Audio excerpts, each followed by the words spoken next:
যে কোনো পুজোতে ভোগ হিসাবে এই নিরামিষ খিচুড়িটি বানালে সবাই প্রশংসা করতে বাধ্য, এই আমি বলে রাখলাম।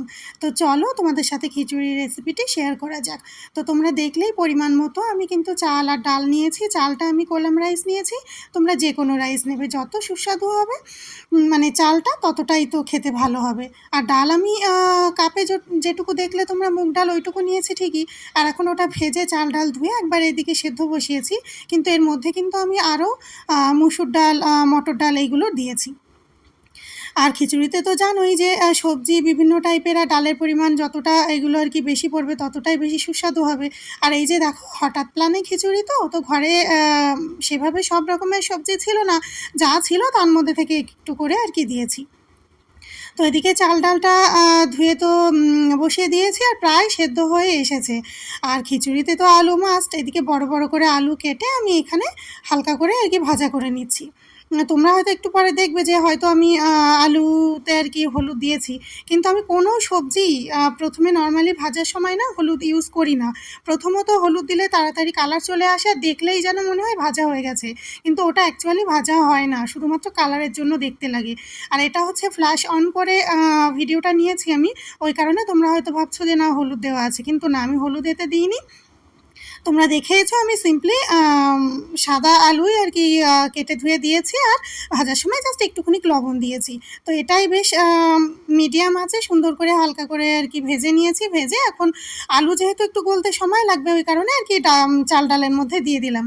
ওদিকে ওটা একটু ফুটতে থাকুক, আর আমি এদিকে সবজি আর মশলাটা রেডি করে ফেলি একবারে। তো দেখো, তেলের পরে তারপর আমি জিরে, তেজপাতা, শুকনো লঙ্কা ফোড়নে দিয়েছি, আর বিনসগুলো আগে দিয়ে নিলাম।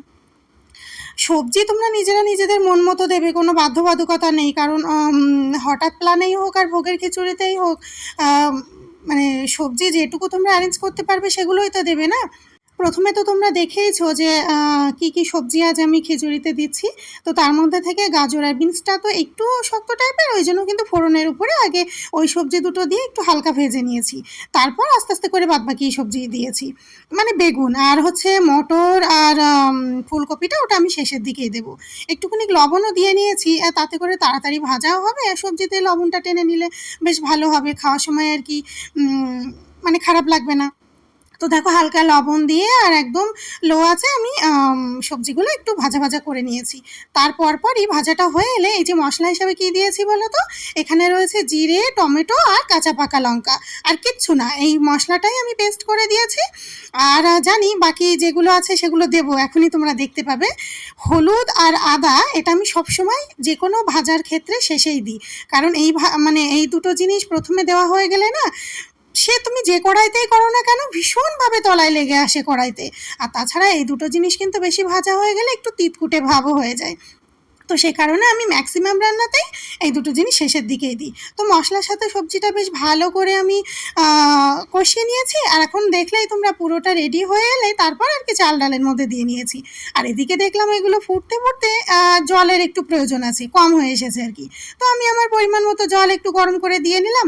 আর এদিকে ফুটতে ফুটতে তারপরে ভাবলাম যে না, এবার আমাকে মটর আর ফুলকপিগুলো দিতে হবে, কারণ খিচুড়িতে ফুলকপি তো খুবই ভালো লাগে। আর শেষের দিকে দিলে কি হবে, গলে আর মানে মিশে যাবে না, আর সুগন্ধটাও আর কি খুব ভালো লাগবে। তো তারপরে লবণ আর চিনি মানে পরিমাণ মতো দিয়ে নিয়েছি।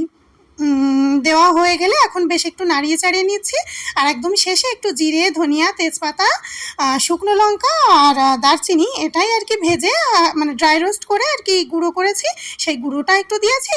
আর নিরামিষ খিচুড়ি, ঘি তো মাস্ট দিতেই হবে। তো দেখো, সেই গুঁড়ো মশলাটার ঘিটা দিয়ে দিয়েছি। এবার কিন্তু গরম গরম খিচুড়ি আমার একেবারে রেডি হয়ে গেছে। তো একটুখানি ঢাকা দিয়ে রাখবো, এতে করে কি হবে বলো তো, এই যে সবেমাত্র এই দুটো জিনিস দিয়েছি না, একটু নাড়িয়ে ছাড়িয়ে আর কি ঢাকা দিয়ে রাখলে পরে এর মধ্যে আর কি ফ্লেভারটা ঘিয়ের বা মশলার খুব সুন্দরভাবে বসে যাবে। তো তারপরে সার্ভ করে নেবো। এটা তো আমি হয়তো ঘরে খাওয়ার জন্য বানিয়েছি, কিন্তু আমি পুজোতে ভোগের জন্য বানালে কিন্তু একদমই সেম প্রসেসেই করি, হয়তো সবজিটা এদিক ওদিক চেঞ্জ একটু হয়ই। তো দেখো, এই যে এখন আমরা আর কি দুপুরে খাওয়ার জন্য বেড়েও নিয়েছি। তো আজকের এই নিরামিষ খিচুড়ির রেসিপিটি তোমাদের কেমন লাগলো অবশ্যই কমেন্ট করে জানিও। ভালো লাগলে একটা লাইক করে দিও, আর আমার পেজটাও ফলো করে রেখো নেক্সট সুন্দর সুন্দর রেসিপি ভিডিও আর ব্লগ ভিডিওগুলো দেখার জন্য।